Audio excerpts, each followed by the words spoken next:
Final video for 2021. And 2021 has been a great year for the channel. We have grown more in the last 6 or so months than I did the first 18 months combined. We have spent most of the year calling out the media, so I figure there is not a better way to end 2021 heading into 2022 than doing what we do best, calling out the media. Now, before we get started, I want to call your attention to something. I have included a link to my Patreon account in the description of this video. I never thought the day would come where I would have to do this, but that day has finally come. I have uploaded 8 videos to YouTube this week. This one right here will be number 9. Of those 8 videos, 5 of them were flagged by the YouTube bot as content unsuitable for advertisers. I did some digging into my channel. In the past 90 days, 7 videos are sitting in my queue, flagged not suitable for advertisers. Now, that does not include all the videos that were manually reviewed by YouTube and approved for monetization. 90 days, 7 videos unsuitable. Now, to be fair, I didn't appeal most of these videos, but in the past week alone, I've appealed all of them. 5 out of 8 have been flagged. I have appealed every single one of them. 2 have been approved. 3 are still sitting in the queue. So 90 days, 7 videos. Less than a week, 5 videos. Now, YouTube keeps assuring me that my channel is not being targeted, meaning there have been no complaints lodged against me. But they can't tell me why this keeps happening and why it's happening more regularly. In December alone, I have lost out on $1,000 because of this. Now, I'm fortunate. YouTube is not my primary source of income. But even still, when you bust your ass for something and you lose money that's rightfully yours because of a systemic issue, it gets really frustrating. And again, it is a privilege to be on this platform, but it doesn't make it any less frustrating. It's equivalent to you going to your job every day during the week. You bust your ass. You're on time every day. You go the extra mile. Friday comes, payday. You worked 40 hours during the week, and the company only pays you for 25. How would you feel about it? I've started uploading my content on Rumble. I'm not sure how that's going to work. My Patreon page went live earlier today. Now, it's still under construction. It's a work in progress. I'll think of some exclusive things to do on Patreon as we get into 2022. Now, obviously, contributing to Patreon is completely optional. I'm not going to sit here and push it every day. I'll bring it up here and there, but I'm not going to push it every day. I don't expect you guys to make up for the lost money here on YouTube. Hell, I don't expect you to contribute at all. There are no expectations. If you feel what we do here on the channel is worth contributing to, if you feel like the work I do is worthy of your contribution, contribute. If you don't, don't. The content will always be free. It will always be here on YouTube. Now, I know some of you think I'm being targeted by YouTube for political reasons, and you may be right. I still don't think that's the case. My videos, for example, on Leah Thomas, they have never been deemed unsuitable for advertisers. But I'll be honest with you, it's getting hard not to agree with you. It's getting hard not to think that the channel is being targeted. I'll leave it at that. Now let's go ahead and close out 2021 with our friends in the mainstream media. Deadspin, some of our favorite social justice warriors. They published their Idiot of the Year list this week. Now, very few people pay attention to Deadspin anymore. They have nearly 900,000 followers on Twitter, and most of their tweets receive minimal interaction for a following of that size. I have nearly 15,000 subscribers here on YouTube. I get more interactions in a couple of hours on my videos than Deadspin receives on their tweets.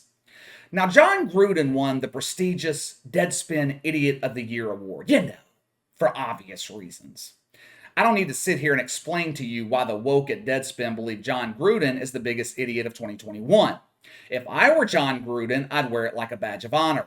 But it was number 6 on the list that received the most attention from conservative media. Number 6 was Sage Steele at ESPN.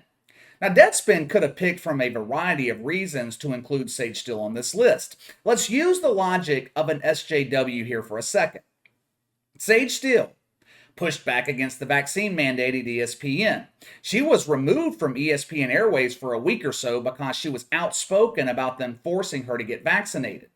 She made comments about Barack Obama that caused many social justice warriors to cry in their mommy's breast milk. She inferred that some women in sports media put themselves in situations where they could encounter being harassed. None of those were the reasons that Sage Steele made the Idiot of the Year at Deadspin. No. Sage Steele is the 6th biggest idiot of the year because she is the black Candace Owens. When you see that, your first thoughts are, these people must be stupid. Both Sage Steele and Candace Owens are black. Many conservative outlets are running with the story, disparaging Deadspin for making such a monumental mistake. I was actually alerted to this story yesterday morning. It was emailed to me by one of you guys. And when he sent me the info on this story, the first thought that came to my mind, Deadspin did this on purpose. It is a brilliant strategy when you think about it, at least in the short term.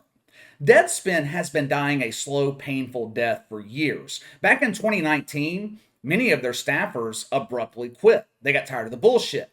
Traffic on Deadspin is down 75% from their peak in popularity. Kind of reminds me of another institution here in America. I'm looking at you, NBA.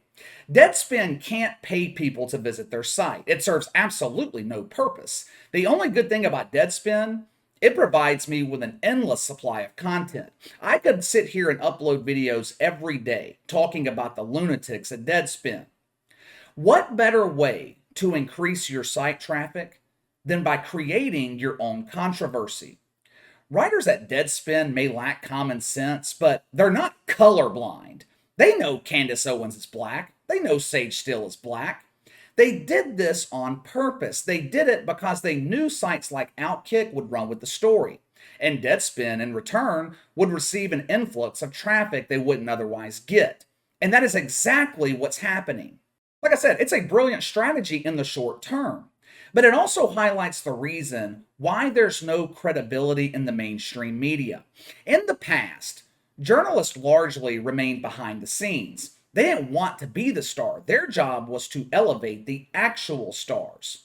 That is no longer the case. We don't have real journalists anymore. We have a bunch of people looking for clickbait headlines, looking to get a reaction from athletes and head coaches so they can boost their own profile. We live in a society of people seeking attention. I call it attention-seeking behavior. Look at me, I'm special. No, you're just someone us normal people laugh at.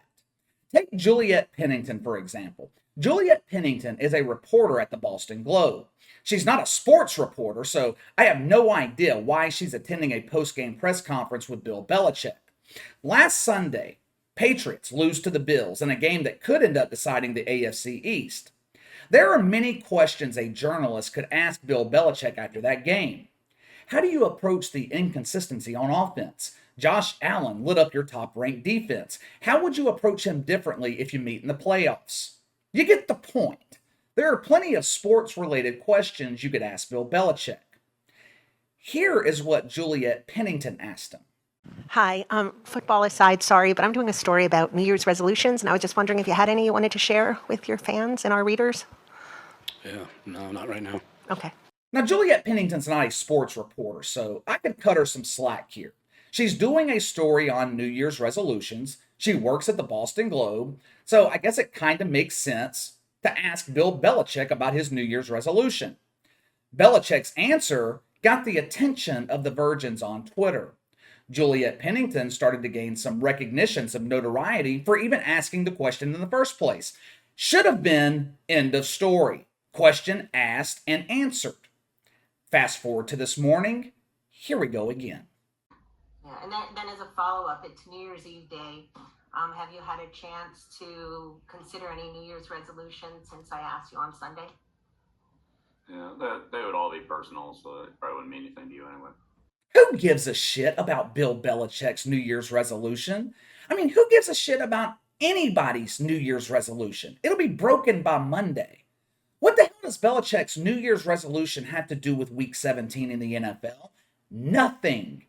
Why is Juliet Pennington even allowed on these press conferences? She's not a sports reporter. She serves absolutely no purpose. And by the way, Juliet Pennington, if you're going to have pictures in your background showing all your accomplishments, make sure the pictures are hanging up straight.